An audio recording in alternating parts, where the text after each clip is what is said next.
Market Movers, les valeurs qui bougent tout au long de la journée avec Bernard Prats-Desclaux qui nous a rejoint. Bonjour. Bonjour Roseline. Vous êtes le fondateur d'Iwinvest et on va commencer par évoquer Air Liquide. Après avoir atteint des sommets, le titre du géant industriel centré sur l'hydrogène est en phase baissière. C'est exactement ça, et en fait je vous en avais parlé il y a déjà plusieurs mois en vous indiquant qu'on était potentiellement dans ce qu'on appelle une phase de distribution. Ce sont des phases de marché typées ou structurées en fait dans des orientations latérales, des trading range qui font suite à des phases de marché dynamiques haussières.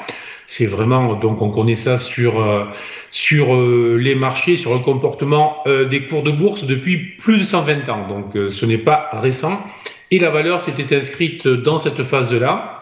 Alors, elle avait réussi fin août, début septembre à refaire des sommets à la marge. Autrement dit, elle avait tenté de s'affranchir des niveaux des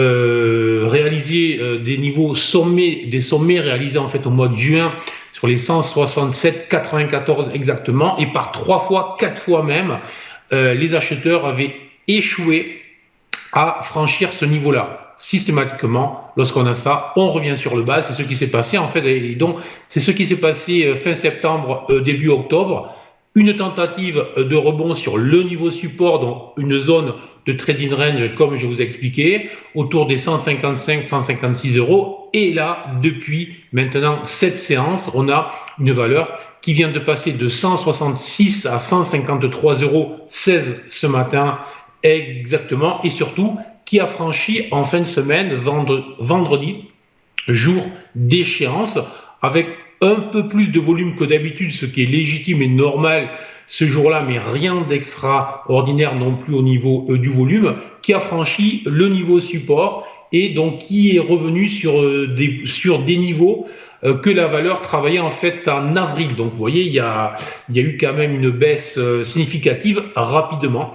Et en fait, tout simplement, en franchissant ce niveau-là, la valeur est en train de s'ouvrir un niveau de baisse potentiel supplémentaire. Ce niveau de baisse potentiel supplémentaire est situé sur les 145 avec une cible exacte sur les 143 euros. C'est le niveau avec la flèche que je vous ai mis sur le graphique. Donc surveillez vraiment dans les prochaines séances l'invalidation.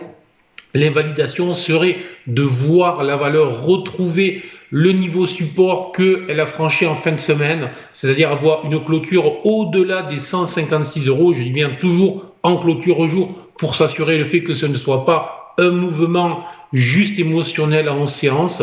Donc une clôture au jour au-delà des 156 euros serait un premier signal potentiel d'une invalidation de cette accélération baissière, mais il faudra retrouver au moins le milieu de ce trading range, autrement dit la zone située au-delà des 162 pour vraiment invalider cette dynamique baissière naissante.